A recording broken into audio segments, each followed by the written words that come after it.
Hi friends, welcome back to spoon of passion. இன்றைக்கி நம்ம பார்க்க போகிறது ஒரு பிரியாணி சேலஞ்ச் வீடியோ தான். இந்த சேலஞ்ச் நமக்கு கொடுத்தது ரோஷனா சீக்ரெட் டைரின்றவங்க. அவங்களோட சேனல் லிங்க் நான் டிஸ்கிரிப்ஷன் பாக்ஸில் கொடுத்துருக்குறேன். மறக்காமல் எல்லோரும் செக் பண்ணி பார்த்துக்கோங்க. அண்ட் இதே சேலஞ்சை நம்ம வேறு யாருக்கு கொடுக்க போகிறோன்றத வீடியோவோட எண்டில் சொல்கிறேன். ஸோ கடைசி வரைக்கும் எல்லோரும் மிஸ் பண்ணாமல் பாருங்கள். ஸோ இன்றைக்கி இந்த சேலஞ்சை அக்செப்ட் பண்ணிவிட்டு நம்ம பண்ண போகிற பிரியாணி வந்து எக் பிரியாணி. வாங்க இந்த முட்டை பிரியாணியை ப்ரெஷர் குக்கரில் எப்படி பண்ணுறதுன்னு பார்க்கலாம். ஃபர்ஸ்ட் நம்ம பிரியாணிக்கு தேவையான ஆனியன் ஃப்ரை பண்ணி எடுத்துக்க போகிறோம். ஸோ அதனால் ஃப்ரை பண்ணுறதுக்கு தேவையான அளவுக்கு எண்ணெய் ஊற்றிக்கோங்க.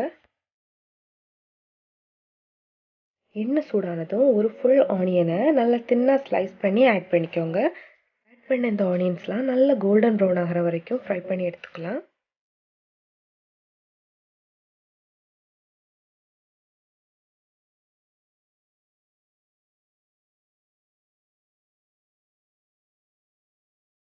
இப்போ ஆட் பண்ண ஆனியன்ஸ்லாம் நல்லா கோல்டன் ப்ரௌன் ஆயிடுச்சு. இப்போ இதை எடுத்து மாற்றி வச்சுக்கலாம். நம்ம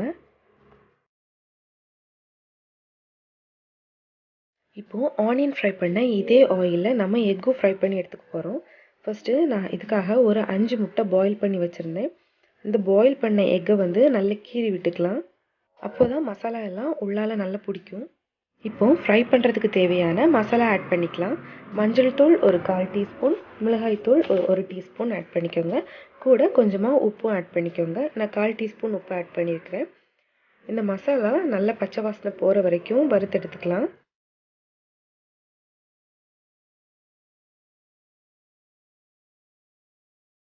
இப்போது மசாலாவோட பச்சை வாசனை போனதுக்கப்புறமா நம்ம பாயில் பண்ணி வச்சுருந்த எக்ஸை ஆட் பண்ணிவிட்டு நல்லா ரோஸ்ட் பண்ணி எடுத்துக்கோங்க. மசாலாலாம் நல்லா எக்ஸ் மேலே கோட் ஆகிற வரைக்கும் நம்ம ரோஸ்ட் பண்ணிக்கலாம்.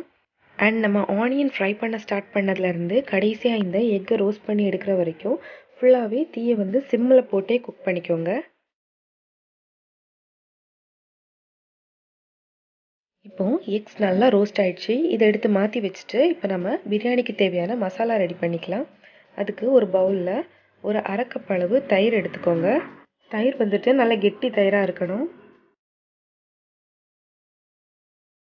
இப்போது இந்த தயிர் கூட ஒரு 1/2 டீஸ்பூன் அளவு மஞ்சள் பொடி சேர்த்துட்டு 1/2 டீஸ்பூன் அளவு மல்லிப்பொடி, அப்புறமா 1/2 டீஸ்பூன் அளவு மிளகாய்த்தூள், 1 டீஸ்பூன் கரம் மசாலா இவ்வளோ சேர்த்துட்டு நல்லா பீட் பண்ணிக்கலாம். நீங்கள் தேவைப்பட்டால் 1 டீஸ்பூன் அளவு பிரியாணி மசாலா கூட இதில் ஆட் பண்ணிக்கலாம். பிரியாணி மசாலா ஆட் பண்ணுறப்போ நல்ல ஒரு ஃப்ளேவர் அண்ட் டேஸ்ட்டும் என்ஹான்ஸ் பண்ணும். நான் இன்றைக்கி ஆட் பண்ணல, பட் ஆட் பண்ணுறது பெஸ்ட் ஆப்ஷனாக இருக்கும்.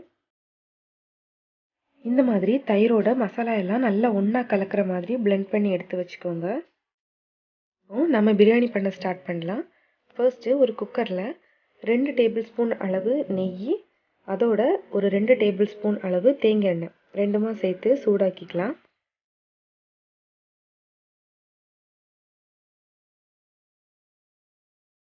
எண்ணெய் சூடானதும் ஒரு 3 ஏலக்காய், ஒரு 3 பீஸ் பட்டை, அப்புறமா ஒரு 3 கிராம்பு சேர்த்ததுக்கப்புறமா 2 ஆனியனை நல்லா தின்னாக ஸ்லைஸ் பண்ணி அதுவும் ஆட் பண்ணிக்கலாம்.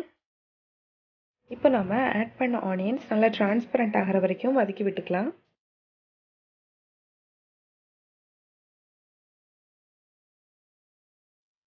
ஆனியன் நல்லா டிரான்ஸ்பரண்ட்டாக வதங்கினதுக்கப்புறமா ஒரு 2 பச்சை மிளகாய் ஆட் பண்ணிக்கலாம். கூடவே 1 டேபிள் ஸ்பூன் ஜிஞ்சர் கார்லிக் பேஸ்ட்டும் ஆட் பண்ணிவிட்டு இனி இந்த ஜிஞ்சர் கார்லிக் பேஸ்ட்டோட பச்சை வாசனை போகிற வரைக்கும் நல்லா வதக்கி விட்டுக்கலாம்.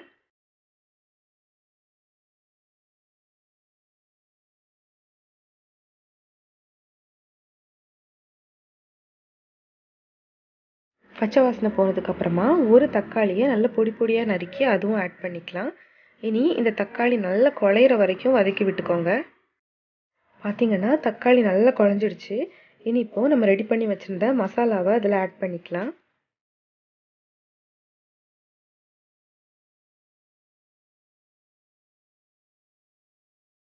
இப்போது மசாலாவோட பச்சை வாசனை போகிற வரைக்கும் நல்லா கிளறி விட்டுக்கலாம். கிளறி விட்டதுக்கு அப்புறமா இந்த மசாலாவுக்கு தேவையான அளவு உப்பு ஆட் பண்ணிக்கோங்க.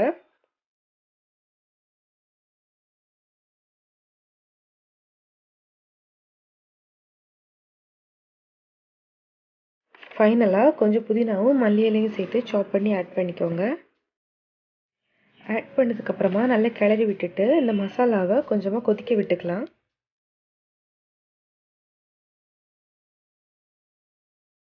மசாலா கொதிக்க ஸ்டார்ட் ஆயிடுச்சு. இந்த ஸ்டேஜில் நம்ம அரிசி ஆட் பண்ணிக்கலாம். இதில் இப்போது நான் 2 கப் பாஸ்மதி ரைஸ், அதாவது 500 கிராம் பாஸ்மதி ரைஸை நல்லா கழுகிட்டு 1 மணிக்கூர் தண்ணியில் ஊற வச்சுருந்தேன். இப்போ இதை ஆட் பண்ணிக்கலாம். அரிசி ஆட் பண்ணதுக்கப்புறமா மெதுவாக இந்த மசாலாவோட அரிசி நல்லா கலக்கிற மாதிரி கிளறி விட்டுக்கோங்க.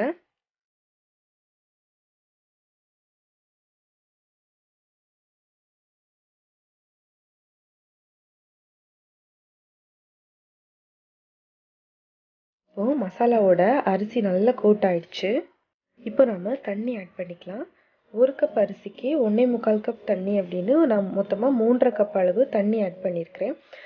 சிலவங்க வந்து பாஸ்மதி அரிசிக்கு 1.5 கப் அளவு தண்ணி தான் ஊற்றுவாங்க. ஸோ உங்களுக்கு அப்படியே கம்ஃபர்டபுள்னா நீங்கள் அப்படியே போட்டுக்கலாம். இப்போ ஃபைனலாக நான் கொஞ்சம் தேவையான அளவு உப்பு சேர்த்துக்கிறேன். இப்போ இந்த தண்ணி கொஞ்சமாக பாயில் ஆக ஸ்டார்ட் ஆகிற வரைக்கும் நம்ம வெயிட் பண்ணலாம். இப்போ பார்த்தீங்கன்னா தண்ணி வந்து பாயில் ஆக ஸ்டார்ட் ஆயிடுச்சு. இந்த ஸ்டேஜில் நம்ம ரோஸ்ட் பண்ணி வச்சுருந்த எக்ஸை ஆட் பண்ணிக்கலாம். ஃபைனலாக நம்ம ஃப்ரை பண்ணி வச்சுருந்த ஆனியன்ஸையும் போட்டுக்கலாம். எல்லாம் ஆட் பண்ணதுக்கப்புறமா ப்ரெஷர் குக்கரை லிட் போட்டு மூடிடுங்க.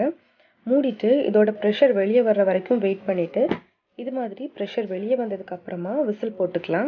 விசில் போட்டு 10 நிமிஷம் சிம்மிலே போட்டு குக் பண்ணிக்கோங்க.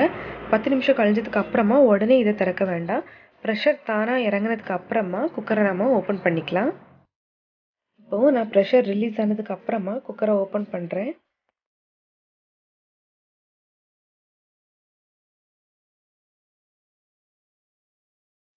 பார்த்தீங்கன்னா பிரியாணி சூப்பராக ஒத்தையாக அழகாக குக் ஆகி வந்திருக்கு.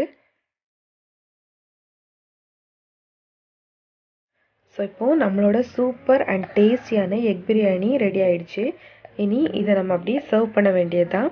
இது சிம்பிளாக ஒரு ரைத்தா கூட சர்வ் பண்ணாலே டேஸ்ட் அவ்வளோ நல்லாயிருக்கும். ஸோ இந்த எக் பிரியாணியை எல்லோரும் வீட்டில் ட்ரை பண்ணி பாருங்கள். ட்ரை பண்ணி பார்த்துட்டு எப்படி இருந்துச்சுன்றதை கமெண்ட்டில் சொல்லுங்கள். அண்ட் வீடியோ உங்களுக்கு பிடிச்சிருந்தன்னா மறக்காமல் லைக் பண்ணுங்கள், ஷேர் பண்ணுங்கள். அண்ட் இது வரைக்கும் நம்ம சேனலை சப்ஸ்கிரைப் பண்ணாதவங்க சப்ஸ்கிரைப் பண்ணிவிட்டு பக்கத்தில் இருக்கிற பெல் ஐக்கானும் ப்ரெஸ் பண்ணிக்கோங்க.